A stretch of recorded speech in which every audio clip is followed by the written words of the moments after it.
Hello friends, welcome back to my Bhagavad Gita 51 day challenge. अभी 1 week का gap हो गया है किसी इमरजेंसी की वजह से, बट नाउ अब ये कंटिन्यू रहने वाला है। तो चलो जी शुरू करते हैं अध्याय 1 का 15वां श्लोक, क्योंकि 14वें तक हमने कंप्लीट कर दिया था। इस श्लोक में भगवान कृष्ण को ऋषिकेश कहा गया है क्योंकि वे ही समस्त इंद्रियों के स्वामी हैं।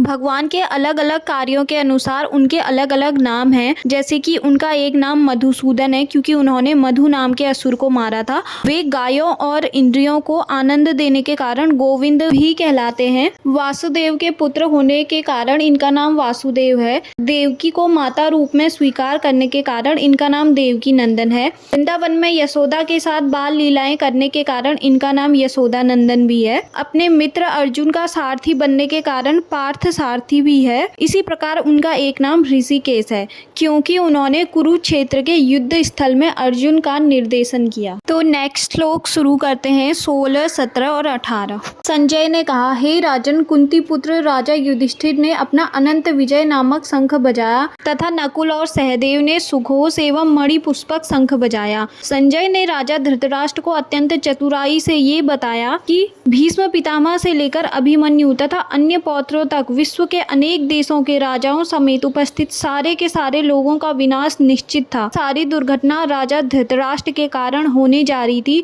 क्योंकि उसने अपने पुत्रों को कुनीति के मार्ग पे चलाया था। महान धनुर्धर काशीराज, परम योद्धा शिखंडी, विराट, अजय, सात्यकी, द्रुपद, द्रौपदी के पुत्र तथा सुभद्रा के महाबाहु पुत्र आदि सबों ने अपने अपने शंख बजाए। तो अब शुरू करते हैं श्लोक नंबर 19। जब भीष्म तथा दुर्योधन के पक्ष के अन्य वीरों ने अपने अपने शंख बजाए तो पांडवों के हृदय विदीर्ण नहीं हुए, क्योंकि परमेश्वर की शरण ग्रहण करने वाले को किसी प्रकार का भय नहीं रह जाता, चाहे वह कितनी ही विपत्ति में क्यों ना हो। अब शुरू करते हैं श्लोक नंबर 20। युद्ध प्रारंभ होने ही वाला था।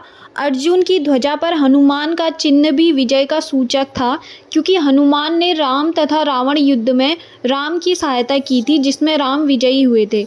इस समय अर्जुन की सहायता के लिए उनके रथ पर राम तथा हनुमान दोनों उपस्थित हैं।